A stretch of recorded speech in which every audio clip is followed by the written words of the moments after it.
Hello, my name is Ray Hughes, and I am the interviewer for the Veterans History Project from out of Washington, D.C., and from the Cincinnati Hamilton County Public Library, located in downtown Cincinnati. Today's date is the 28th day of October 2015, and we have the honor and privilege today of interviewing John Siles, a veteran of the Korean War. And John, is it all right to call you Jack? Yeah, Jack Yeah, is fine. Okay. Jack, if you would, what was your birth date? And where? 1329, January the 3rd? 3rd, 1929. And where were you living when you were born? I lived, when I was born, Mm-hmm. I lived in West Covington, Kentucky. What street was that? That was on 2nd Parkway. 2nd Parkway, sure. And that's in Kenton County, Kentucky. Yeah, right. And what were your parents' names, Jack? My mom was Helen Hagner Siles, and my dad was Francis James Siles. I see. He had the name Francis. And what was your mother's maiden name again? Hagner, Hegener. Hegner, okay. And what did your father do for a living, Jack? He was a railroad engineer I see. for the Southern Railroad. For the Southern Railroad? And did your mother work? Well, when they got married in 24, women couldn't work. So she had to quit her job at Willis Music. That was on 4th Street down.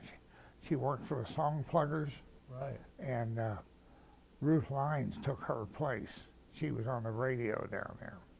Oh, your mother was on the radio? She Played? She played in the music store, and Uh-huh. she also played in the theaters. And how did Ruth Lyons take her place doing? Well, when Ruth Lines wasn't married at that time, so she was a replacement for a married woman. I see. At Willis Music? Mm-hmm. I'll be darned. That's a little bit of history we don't hear about.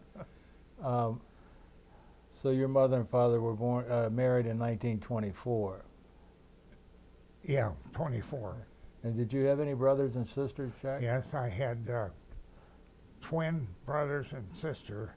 They lived 6 months, and they died in 32. And my brother, he was born in 27, and he just died 7 years ago. What was his name, Jack? James Francis Siles. Did you have any other siblings, any other brothers and sisters? I have a sister, Mary Ellen. I'm 86, she's 76. I see. She lives in Fort Wright. In Fort Wright. And what's her full name? Mary Ellen Siles. Oh, she's not married? She's not married, I no. see. And what schools did you go to, Jack? Okay, I went to St. Anne's in West Covington. Then I transferred to public school in the 4th grade at 11th District, was in West Covington. And then after the 6th grade, you went to John G. Carlisle, which was for 3 years, and that was downtown on Pike and Russell. Right. And then I went to Holmes High School, and I graduated there. In what year? 47. 1947. 1947. And then I went to Holmes High School, graduated from there in 47, and then after I got out of the Army, I went on the GI Bill to Xavier, and it took me 11 years to get out, like being in jail. Did you go to night school or full-time? Night school. I see. And what were you majoring in? General business. General business. I see. So from 1947, after you graduated from high school, what did you do? Did you go to work? I went to work for the Chesapeake in Ohio, and I worked there till 47. Then I went out, no, not 40, 52. I went to work for Procter & Gamble out at Ivredale. I see. Then I went up to the Technical Center up at Winton Hill. Uh-huh. You said something that you were in the Naval Reserve at one time? I was in the Naval Reserve. I joined that in 47 when I was still in high school, because you could get $7 a night for going to those meetings. And I had a sailor uniform. It was so damn tight, I could hardly breathe. But then I stayed in that. And then when the Korean War started, all the draft dodgers come down to the Naval Reserve. So I didn't want to serve with them.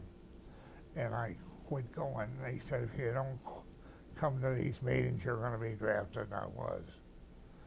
And You were drafted. What was the date you were drafted? Do you recall? I was drafted on, Or when you were inducted, this sort of thing. okay, inducted. I was inducted on the 2nd of February, 1951. 2nd of February, 1951. And where were you inducted at? Covington. In Covington, at the post office? No, at the courthouse. Oh, I'm sorry, at the I got to march the guys across the suspension bridge. Oh, I see. Because you had some military experience in Yeah. the Naval Reserve? Yeah, and we marched to a place on 5th Street. That's where they inducted us. I see. Yeah, that's where the government building was. Yeah. Yes. And from there, where did you go? I went to Fort Knox, Kentucky. I see.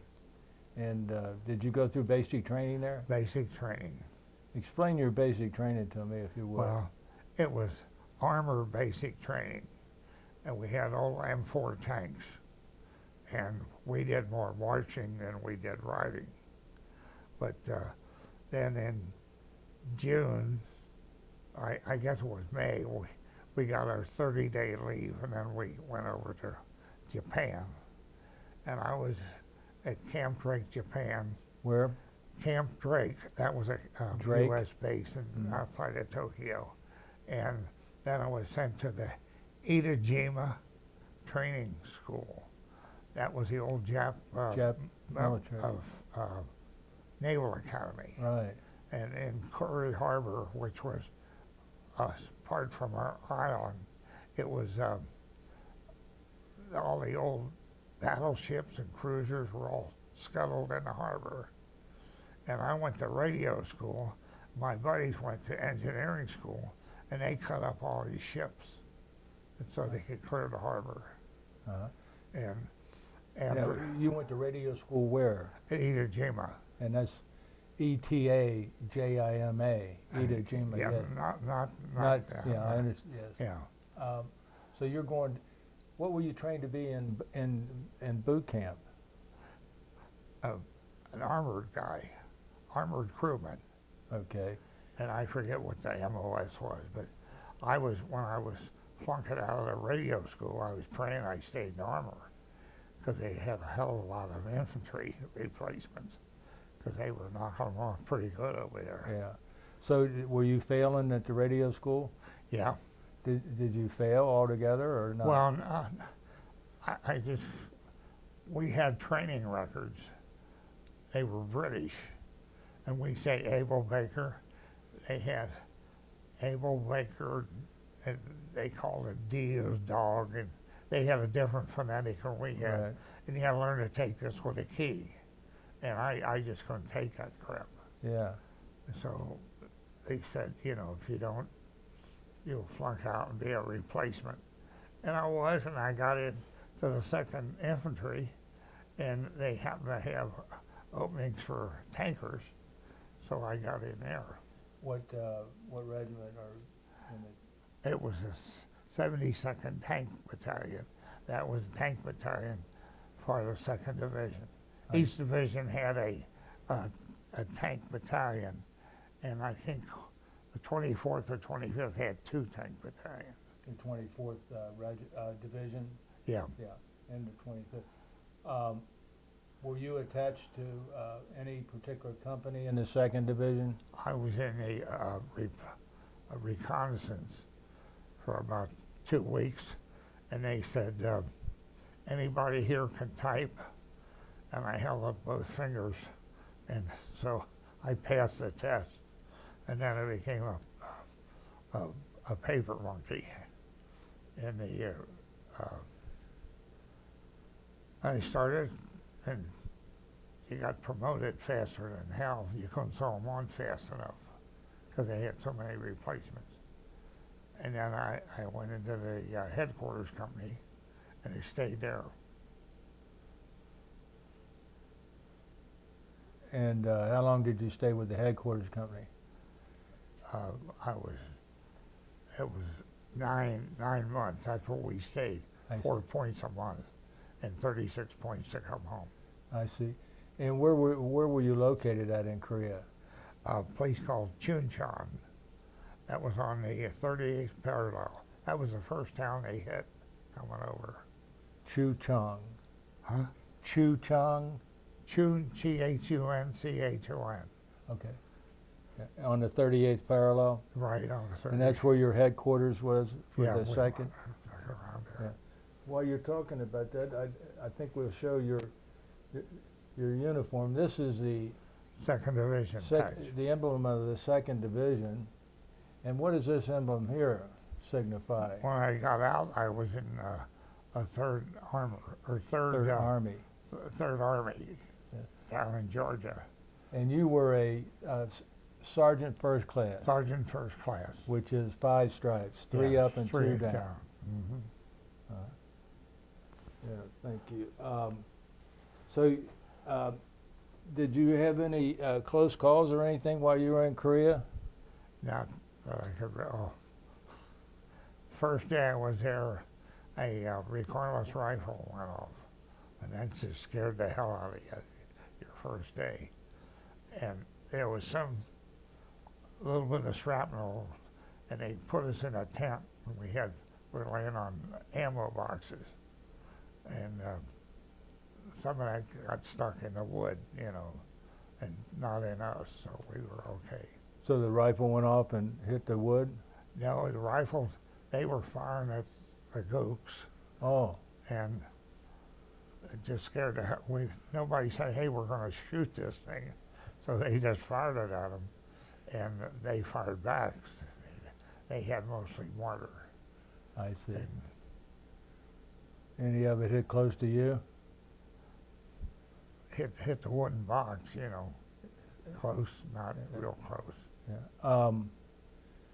Did your position, your front, move very much? We moved every once in a while. Since we were the headquarters, we didn't have to move.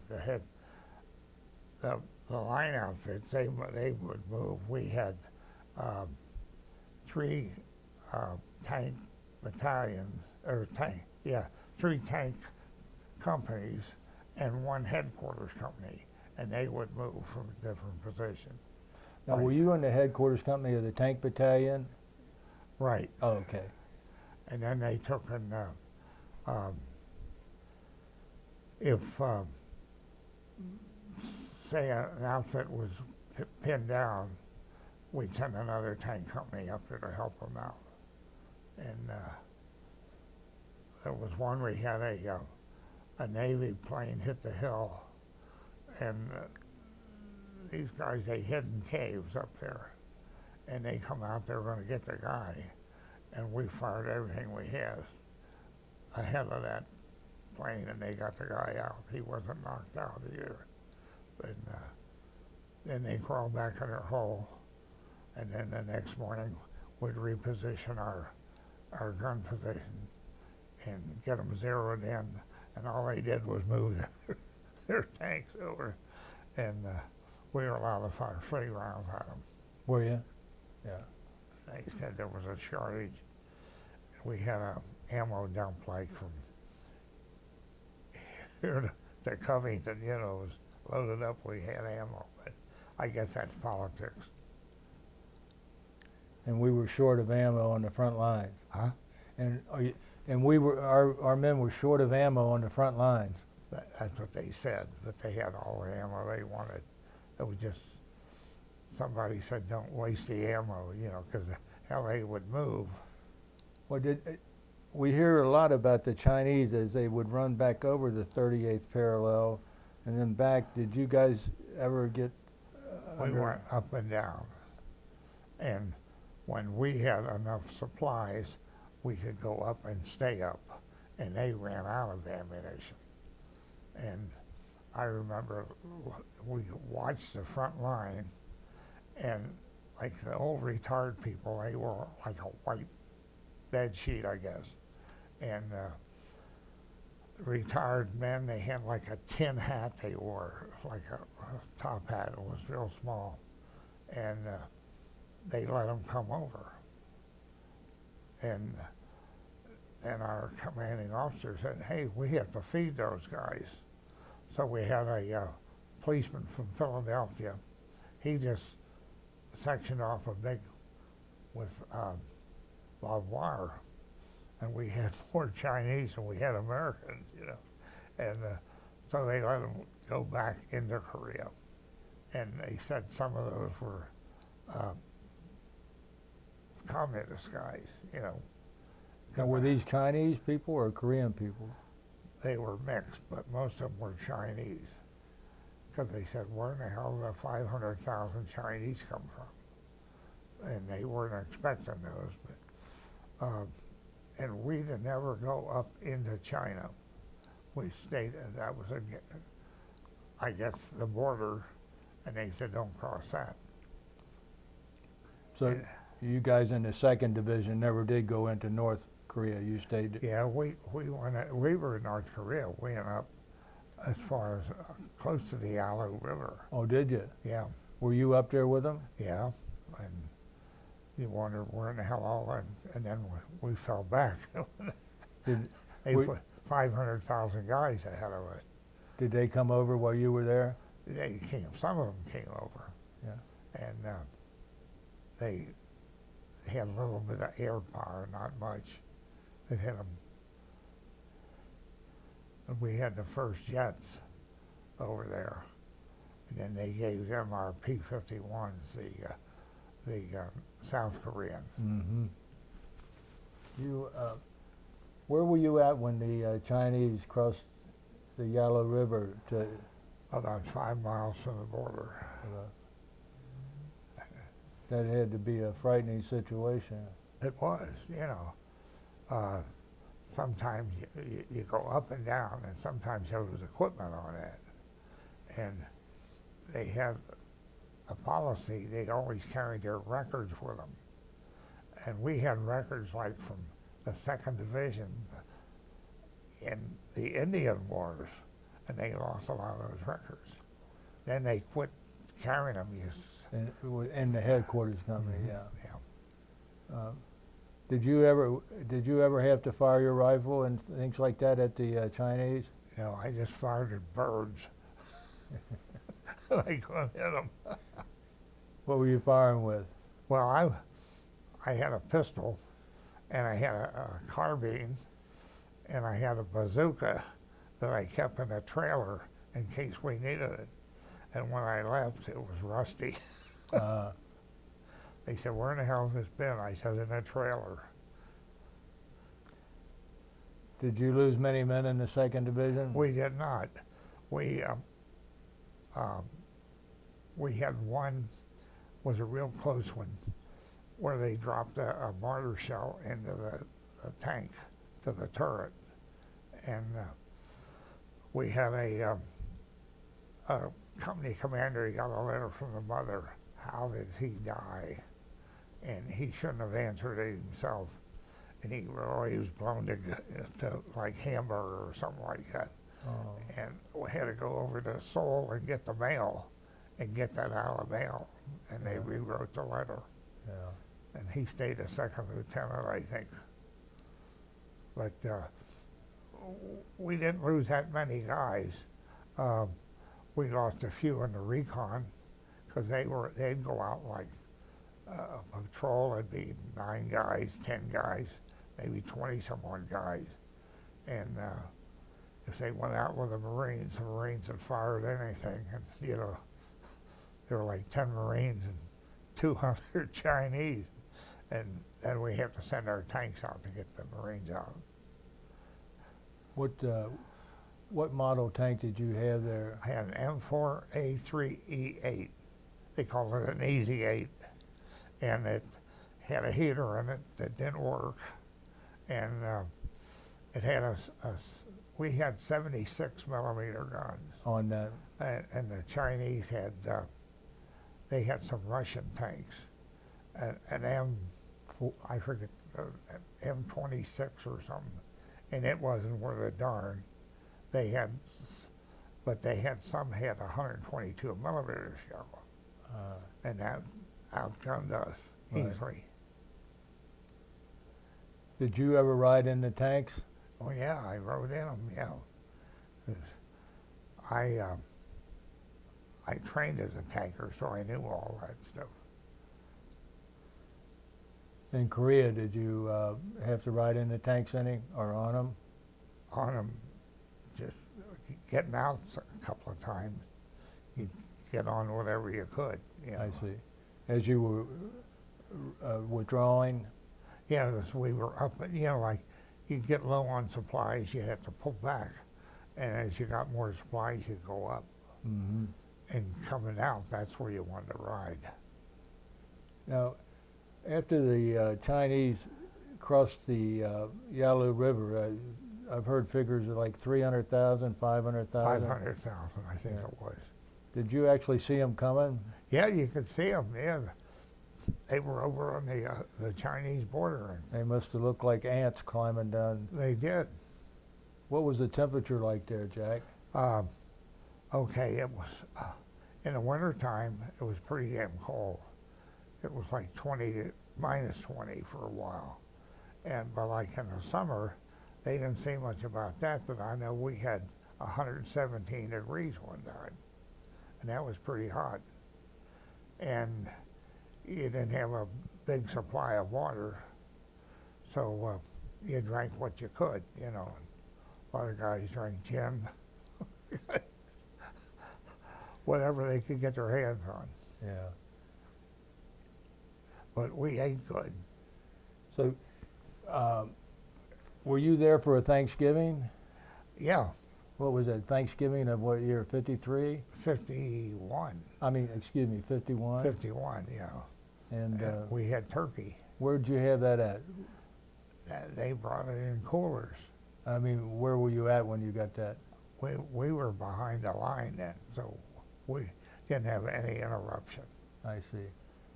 And Christmas had good good food too. And we had, you ever hear of a houseboy? Yes. They take care of all your junk for you Right. and steal your equipment. But they could play cards, those kids.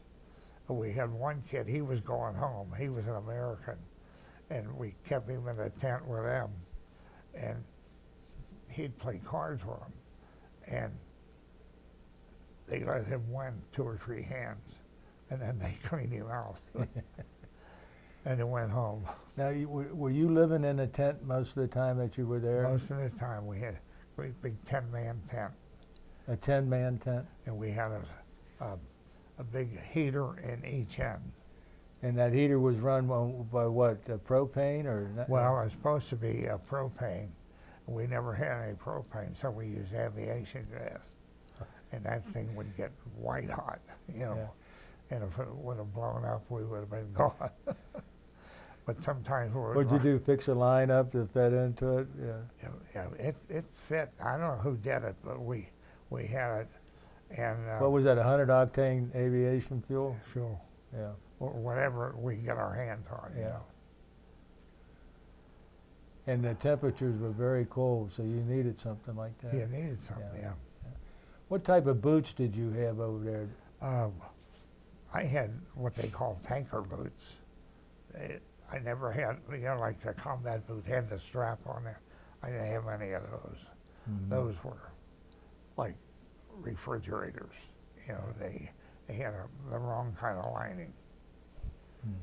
We had one guy, he saw a Korean with a combat boot. He never had any, so he took them away from me. He said, hell, I'm over here fighting for you guys. Yeah. Why in the hell should you have the equipment? And I'm freezing my ass off. Did many of your men in the 2nd Division or in your tank battalion have frostbite or frozen or trench No, foot? we never had too much frostbite. A lot of guys around them, mostly the infantry guys, I see. because they were the ground pounders, and Right. They went through that. But it was, you know, an experience, and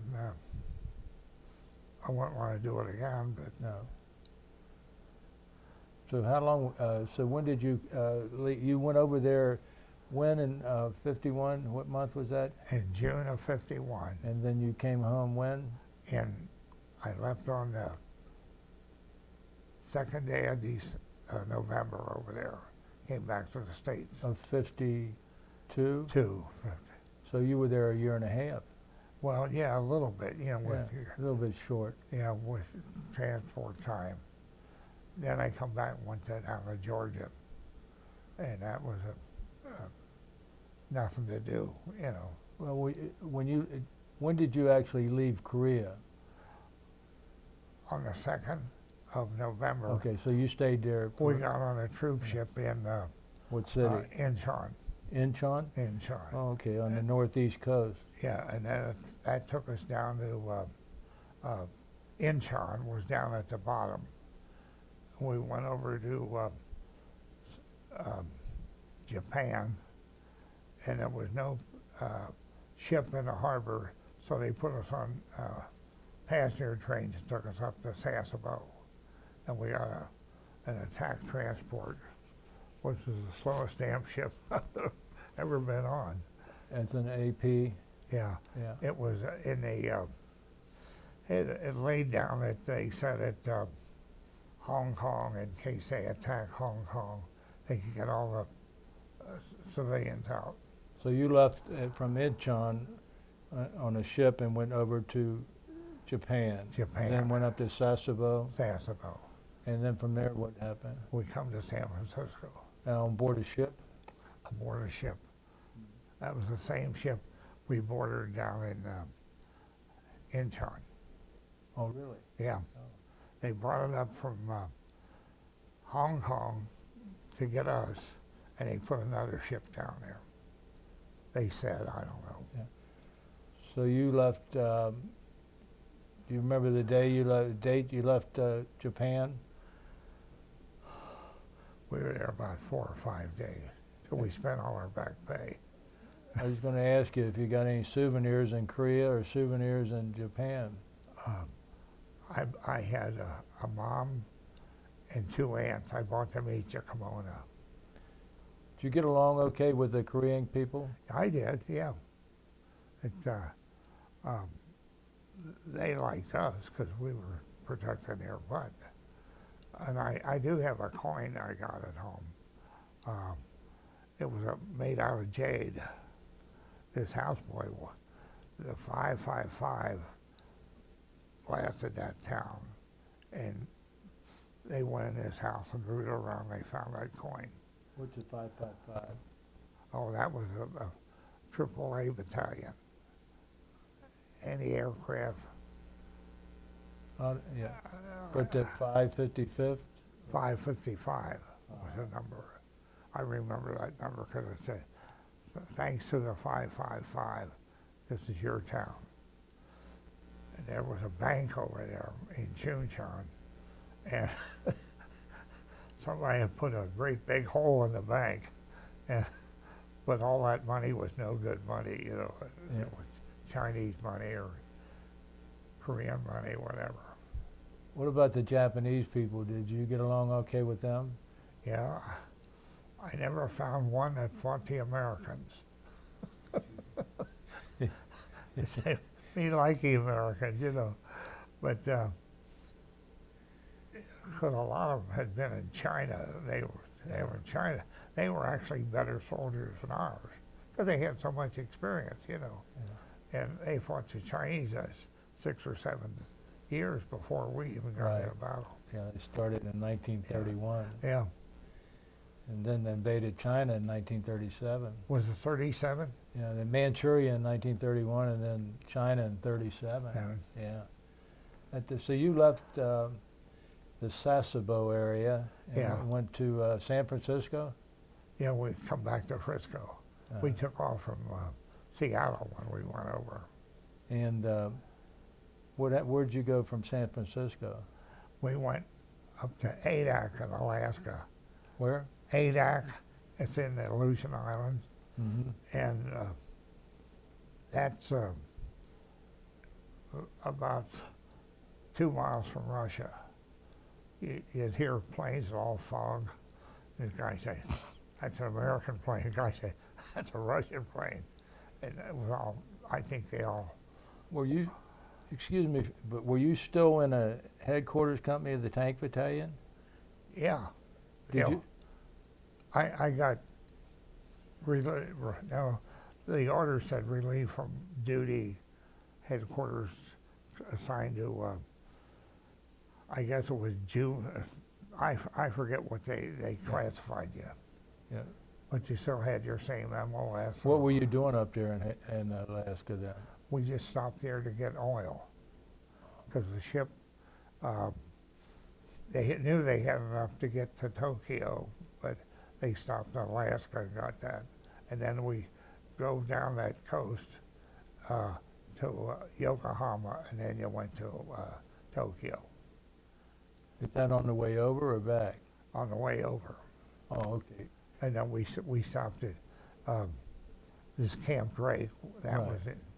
And we went from Camp Drake down to Itajima. That was the service school. But on your way back after you left Korea, when you landed in San Francisco, where'd you go from there? Okay, we went up the river. I think it was Camp Stoneman. That was about 20 miles or 30 miles up the river in California. Columbia? Oh, no. What river is that?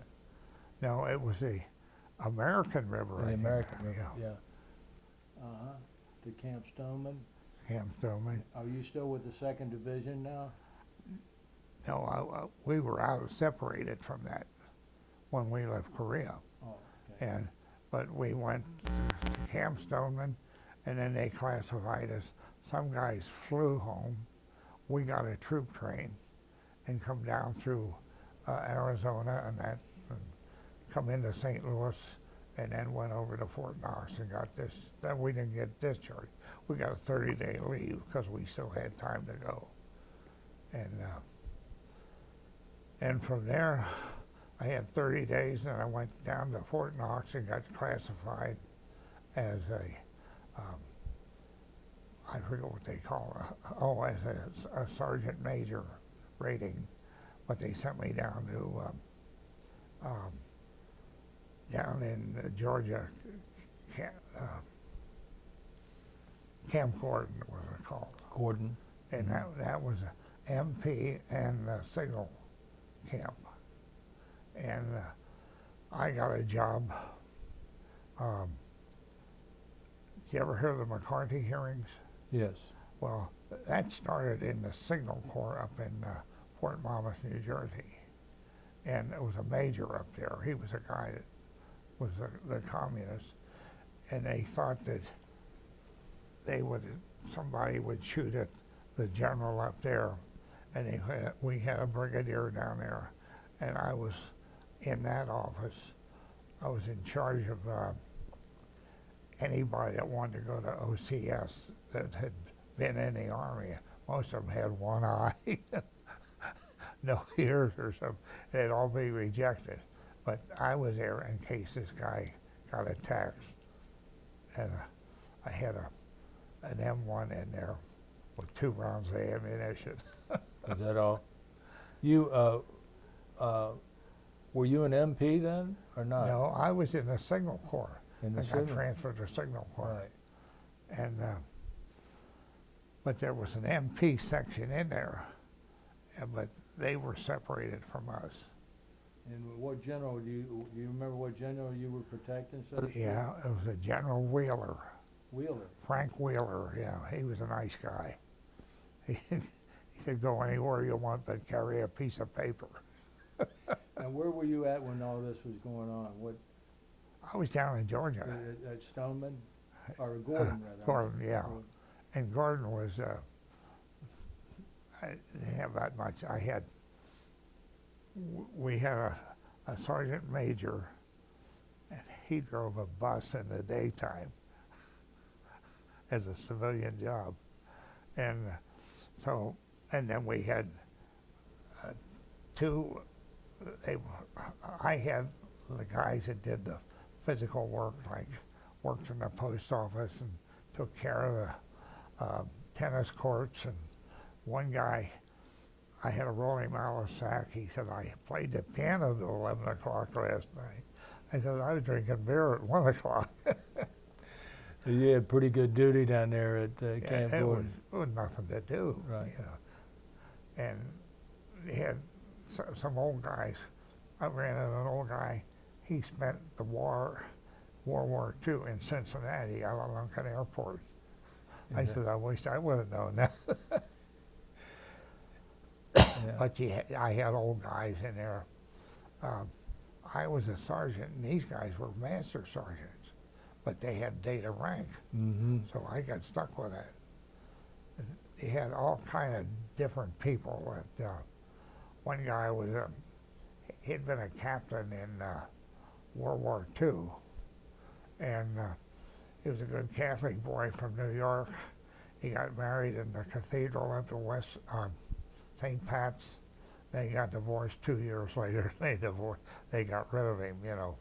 And but his uncle or somebody was a judge up there, and he joined the Army as a master sergeant. He went over to Japan and wrote articles for the Army Times. And he had one he did not run it through the censor, was about MacArthur, and they busted him to a corporal. But he, You remember his name? Griffin, William J. Kelly Griffin. And he was a nice guy. He must have said something derogatory about MacArthur then. Oh, he had some kind words about him. I had another guy, he was the hangman for the Japanese. He was a prisoner of war, and he hated the Navy because he was going from Philippines up to Japan to work in the coal mines. And he was a nice guy, and he got his leg broke, and he had to work in that coal mine with a broken leg. He was a Japanese POW? Yeah. Yeah. And they were sending them up there in those supply ships, dogging down, and he said some of our torpedoes weren't worth a damn. They hit the ship, and they hoped it didn't go off. Yeah. And but he volunteered. He was in the Marines, and he took his discharge from the Marines, and went into the Army as a master sergeant, and volunteered for the war crimes trials. And he was the guy that hung Tojo. He said, I could hear that son of a bitch's neck go snap. What was his name? Do you recall? I can't remember his name for hell, because he used to call me up every day wanting to go up to the service club about 8 in the morning. I'd say, no, we'll go up there for lunch. But I can't, because he hung 13 guys, and that's all they hung. See, And he hung them all. he hung them all. And he was a master sergeant in the Army at that time? Yeah, he was a corporal in the Marines when he got captured, and they promoted him, you know, but he was a good guy, and I guess he drank about a fifth of gin a day, and I guess he's dead by now, you know. Yeah. And he was at Fort Gordon or Camp Gordon with you? Camp Gordon. He was in our headquarters company. He was an unassigned NCO. And what was the official squadron you were in down there? What was the name of it? Headquarters Technical.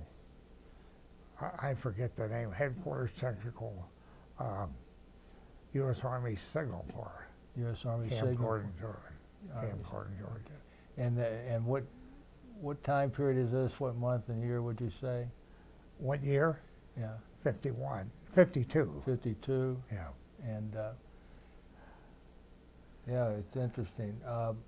So when did you get discharged then from the United States Army then? Right. I didn't get a discharge. I got a separation certificate. That's all they gave us. And we went to get those records, and they burnt up down in St. Louis. So I told them what I did, and they put that on the separation certificate. I could have said I had a congressional medal. They wouldn't know the difference. But I went into the reserve because my brother. Well, when did you get discharged, or released from the Army? What? For the Army, I got a separation certificate in November or sometime in 52. 52. And then I joined the reserves because my brother he was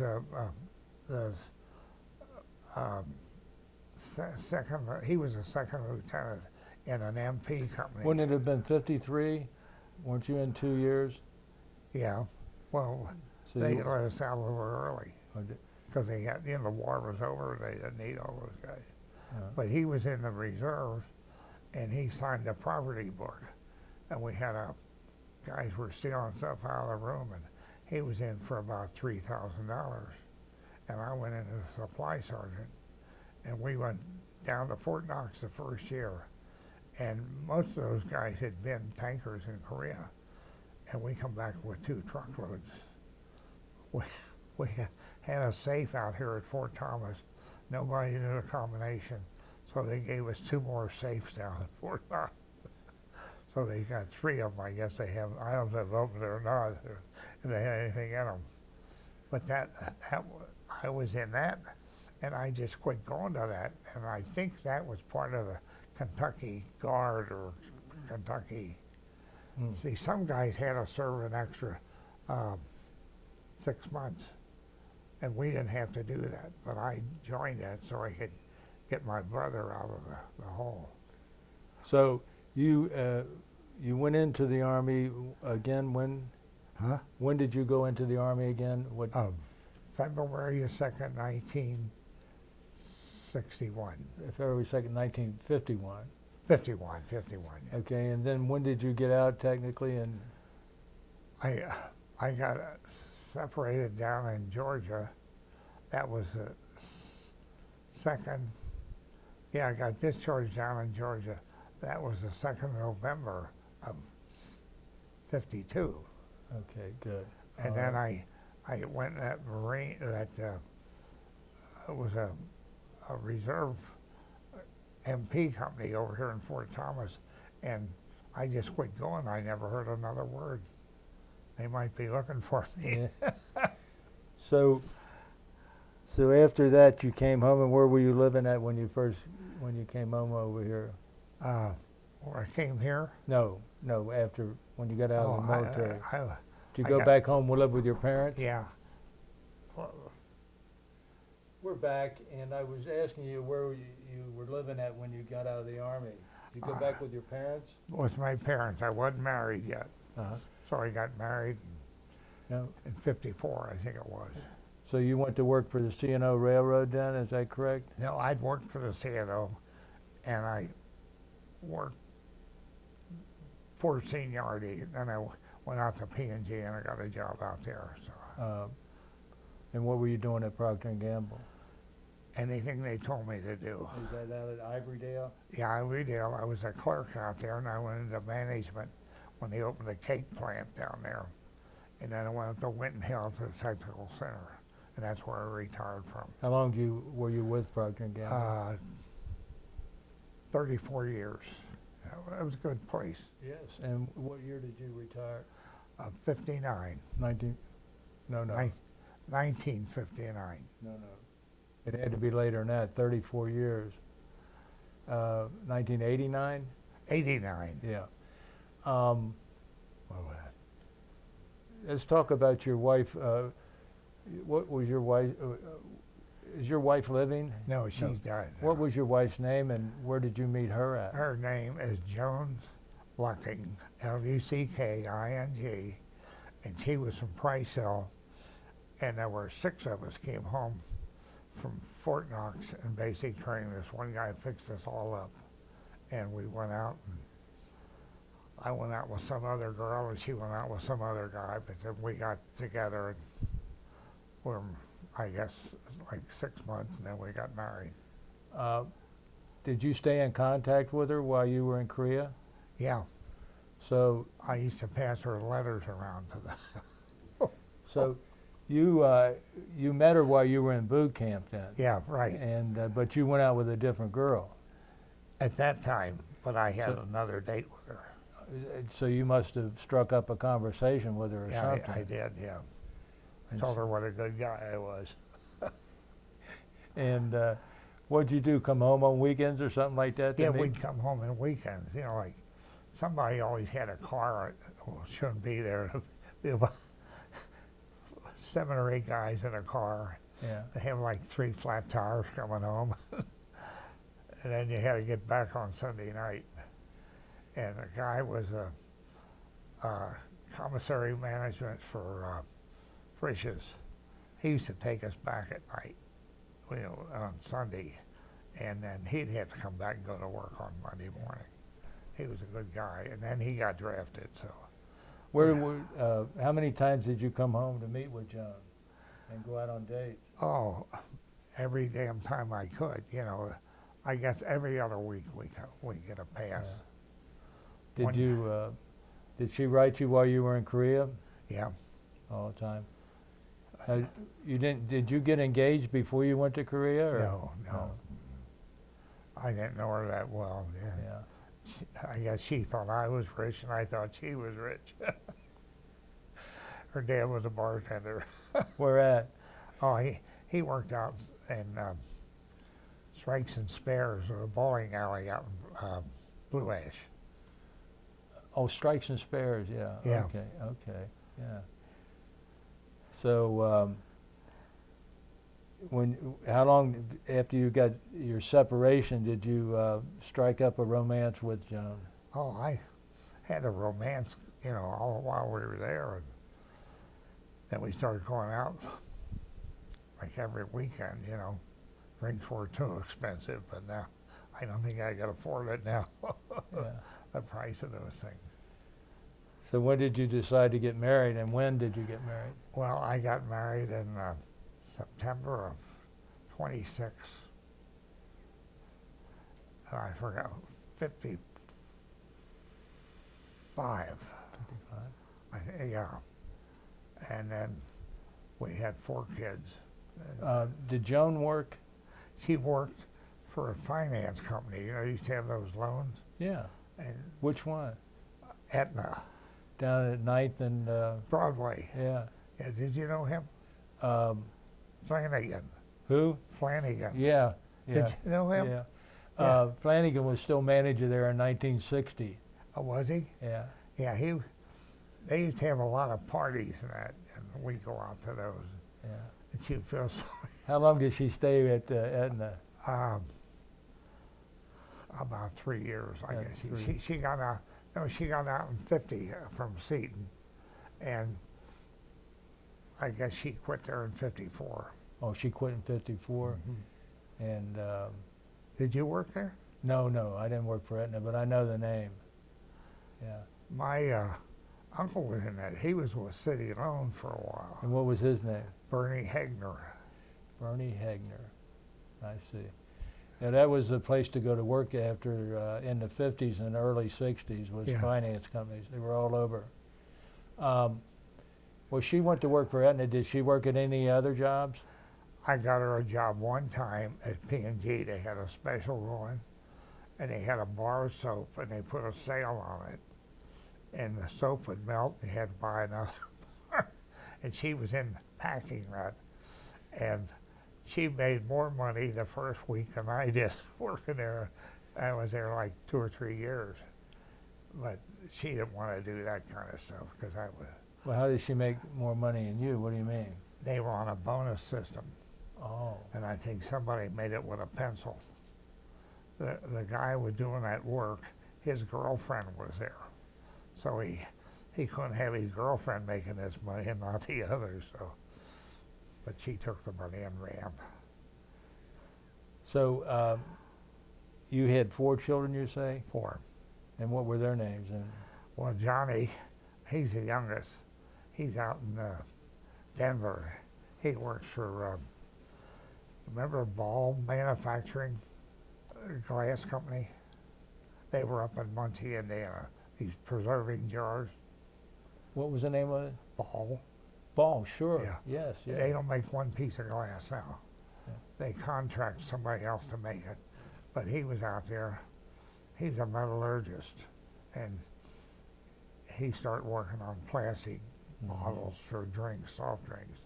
Then he went down to Georgia, and then he back out in Denver, and he's got a good job. He's got 3 kids, and his wife, she's got her master's in chemistry. She's a smart gal, but she teaches at a sub in school so she can be around when the kids are home. And your other children? Well, Linda, the oldest girl, she had 4 boys. And let's see, Nick, he's just coming back from Minneapolis, and he's going to work in Cincinnati. He works for Nielsen. Do you ever hear of Nielsen? They do the ratings of. That's yes. And he had P&G, and then he got General Mills. Now he's coming back to handle 8 different companies. And Chris, he's with Chiquita. He was in Cincinnati. He went down to South Carolina, North Carolina, and he's resigning from there because they're going to eliminate it. They want him to go down to Orlando for Chiquita, and he didn't want that because his wife's from California, so he took a job in Denver, and he's working for a company that grows salads and all that crap. And Kevin, he works for this outfit over in Covington that supplies all the bills or the pills to the drugstores and stuff like that. And they got bought out by CVS, so he's out of a job, but he's got 20 years with them, and he's looking for a job, and he's got different leads, so he's not. They don't worry, so I don't worry. And Danny, he works for GE. He had one of those lender scholarships where they pay everything, and he's got a real good job with GE, and he sells airplanes. He goes, "You ever been to Abu Dhabi?" I said, "Where the hell is it?" And it's over in Africa. It's part of the United Arab Emirates. And you go over there, you can't go out at night. You might come back with your head in your arm, you know. Yeah. But he co-opted, and he was at GE, and they owned CBS, I think. True. And so when they separated, he could either stay at GE or go with CBS. yeah, CBS. And all his co-op time counted as vacation. And so he started there. He had 5 weeks vacation to start with. And, you know, like, hell, I never got that many. So how many children altogether did you have? I had 4. Kimberly died. She had cervical cancer. Yeah. And I had 2 girls that both survived breast cancer. So that worked on my poor wife. Yeah. And And when did your wife die? about 7 years ago. I see. And where were you folks living the majority of your life after you got married? Cincinnati. What was your address? I lived in Price Hill and then Bridgetown, and I live with my daughter now. She's in not Green Township. What's the other one? It's the one at the point, you know, where what the hell is the outfit?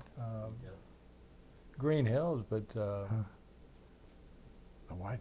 Green Hills is over there. No. It's a township. Oh. There's a township of the same name out in Claremont County. They're always arresting people out there, but this one, we don't have any arrest that I know of. And how long have you lived here at the Bailey's? About 10 weeks. About 10 weeks?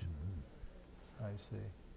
Yeah, because my daughter, she works at children's in the cardiac, and hell, she might work 12 hours a day, 14 hours, Right. and I was home here, and I can't go down the steps and all this kind of crap. Right.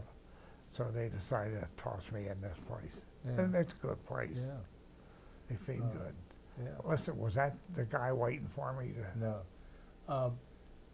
Brian Powers is the gentleman running the camera here. He's also the head of the interviews for the Veterans History Project. Brian, do you have any questions that you'd like to ask, sir? Just a couple. You know, when I talk to Korean War veterans, they always remember the hills there in Korea. Do you have much memories about? Oh yeah, the everything hills? was on Hill 5. They had Heartbreak Hill and all that stuff. That was a MLR, main line of resistance, and that was infantry. That was ground pounders. They had it pretty damn rough, because when we went in there as replacements, we picked these two guys up in Japan. They just got out of the hospital. They had their throats cut. They were in the trench, and these guys would, and they'd kill a lot of them, and we killed a lot of them. But Wait, they were attacked in their trench attacked in the trenches. They by the Koreans? by the North Koreans, yeah. Why they were sleeping or something? Huh? Why they were asleep or something? No. Or they would just rush in? No, they didn't. They crawled in, and they waited. They get them in a weak spot or something, and cut their throat. And that was. They didn't like the North Koreans, and we didn't like them. And we had a Catholic church in Chuncheon. They were Irish priests, and they had 3 priests and 1 Monsignor, and they captured him. They made him walk to North Korea barefooted, and he died on the way up. You get all you get intelligence back on that kind of stuff. And he was from Ireland? Huh? He was from Ireland, or is he Irish American? No, he was Ireland. They were Irish priests, and they had these nuns. Did you ever see those nuns had those great big bonnets like that? We had some over there, and they got them out of there because they said they were too big of targets. Any idea what that priest's name was? Huh? You don't recall what that priest's name was? No, I heard it was an Irish name, but Sure. I could say Murphy, but I wouldn't be sure of that. Yeah, Well, you said you trained for a tank division or tank. thank Was that at Fort Knox. Fort Knox? Yeah, and I think they have moved that now. Now, when how was it that did they train you for all those hills in Korea? I mean, how did they simulate that? Or? Well, you ever been to Fort Knox? They got Misery Hill and all that. We had those, but we walked those, with a pack on your back. Then you get out there, and they had tanks set up, and they had scrap ones you'd fire at, and that was your training. And like when I got to Korea, they gave me a BAR, Browning Automatic Rifle, and I didn't know SHIT from that. And I had to give a guy a carton of cigarettes to clean that for me when I went over to Korea. And they were pretty heavy, huh? Well, yeah, it had like, I think 20 rounds in a magazine, and 20 rounds is pretty heavy when you carry it for a while. And you had a guy with you, he carried the ammo, some of it, and we had bandoliers and all that stuff. And it was a screwed up war. I think we could have beat their ass if they wanted to, but that leads to another question I have. A lot of these Korean guys always bring up Truman and MacArthur, and I was wondering what you thought about those guys. well, I didn't think much of him. Which one? Everybody said he wanted to invade North Korea MacArthur you're talking about? because he had stock in gold mines up there. And these other, Yeah. my buddy was in the 4th Marines around Shanghai, and had a practice shot of him coming back, and he stepped off this barge, landing craft, and it was a step off. And he went down, and his hat came up, then his pipe came up, then he came up. And he was ready to court-martial everybody, but they took it over, and these Marines were laughing at him, and they threatened to have him court-martialed. They didn't quit laughing. But all these guys say, at that time, Tokyo, I don't know what it is now, it was the largest city in the world. So many Japs around there. He'd come to work at 8 in the morning, and they stopped traffic from 8 to 9. Well, he got to the Daiichi building, that was the headquarters. And I'd say most guys hated him. He left the Philippines. He had General Wainwright down there. He said, "We shall return." Him and his old lady got in a submarine, and they went down to Australia. And poor old Wainwright went to a prison camp. So they didn't have too much for him. Were you there when Truman fired him? When he Who? relieved him? Were you in Korea? I can't remember when that happened, when MacArthur got relieved of duty. Yeah, I was on the way over. You're on the ship, and they reset the compass. Well, they turned around. I said, "Boy, we're going home." They just kept turning until they got the compass set, and then they went, took us to Korea, and it continued on. What did you think about Truman? I thought he was the greatest guy in the world. That's what, this buddy I said was a prisoner of war. They interviewed him after the war, and they said, "What do you think about the atomic bomb?" He said, "I wish they would have dropped it 3 years sooner," because he would have been out of there. And What was his name? I can't remember his He name. was the hangman, right? Yeah, he was a hangman. Yeah. And well, they interviewed him he was for service to the FECOM, that was Far East Command. And they said, "What would your reaction be when you got to Korea?" He said, "Well, the first one of those little yellow son of a bitches I saw, I'd take and wring his goddamn neck." So they cut him from orders. He didn't have to go. But that must have been hell. Yeah. Did you have much of like any kind of USO entertainment come through when you were there? I saw one show, Monica Lewis. Nobody ever heard of her, but she was there. And we had Anna Rosenberg. She was Secretary of Defense for a while. And she was coming for a visit. And I had to sit on a stump, and they gave me a donut. And they said, "Don't eat the donut, though." I had to hold the donut while she come through. And then the next stop, they took that donut and give it to another GI. But we didn't see much of that. Well, who was Monica Lewis? Was she a singer? She was a singer. She was good looking, Anybody would be good looking from then, because the Korean women were not beautiful. Well, what kind of music was she singing? She was regular, Like pop? pop singer, yeah. Where was she? Was she singing did they have a stage set up for her somewhere? Well, they had a wooden stage set up, and about 20,000 GIs.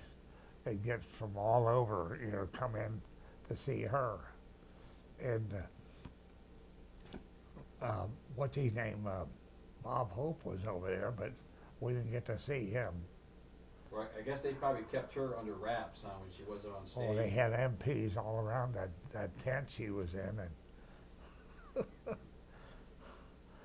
yeah. Did you have any top brass come through your way? Any, Top brass people come through? the only top brass I saw was out in Fort Knox. We were recruits, and I had like they call them harsh blanket, heavy overcoats, and couldn't button it. It was so small. And Mark Clark came down. He had a big job in the Army, and he drove by our chow line. And I think he turned his head when he saw us. Guys had uniforms, didn't fit or nothing like that. But they didn't give a damn, I just want to ask another question about the tank. So what were you trained to do on the tank? A tank crewman. everything. So what were the things that you would do on the tank? Well, you could be the driver, and they had a fifth man. He was the assistant driver. He sat next to you. And then in the turret, you had the tank commander, and you had the loader for the gun, and the other guy was the gunner.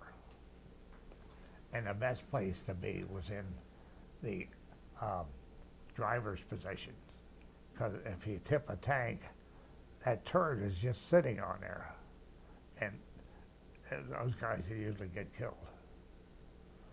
And what kind of tanks were they using in Korea? They were Sherman tanks, M4A3E8. That was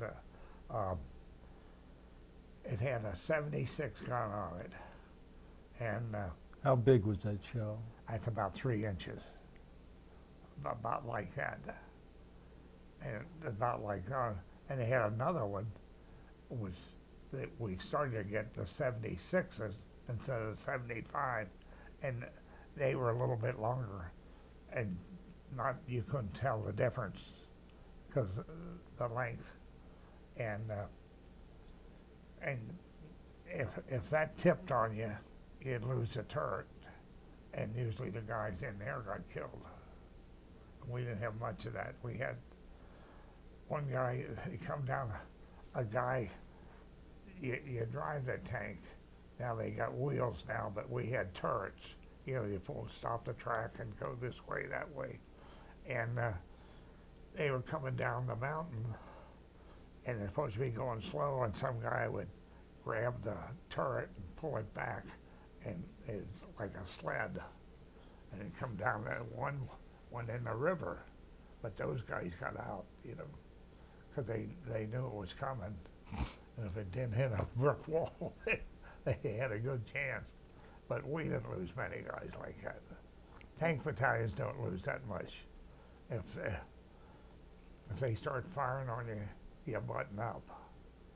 And if they start firing at your tank you can take your tank and fire on their tank with say 50 caliber. They'd jump on top of that tank and try to get to the engine.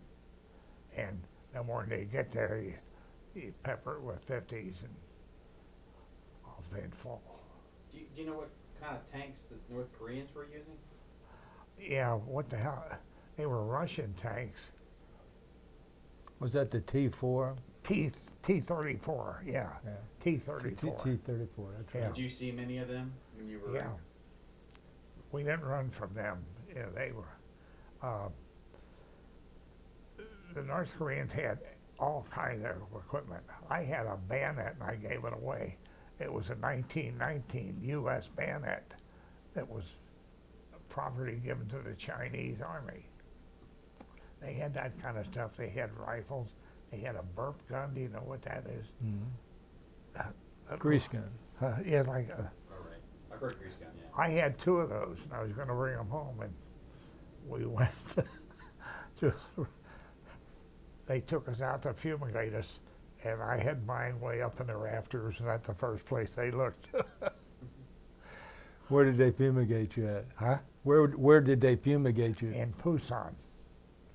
We smelled pretty bad. No, in Incheon. Yeah, that was the headquarters up that end.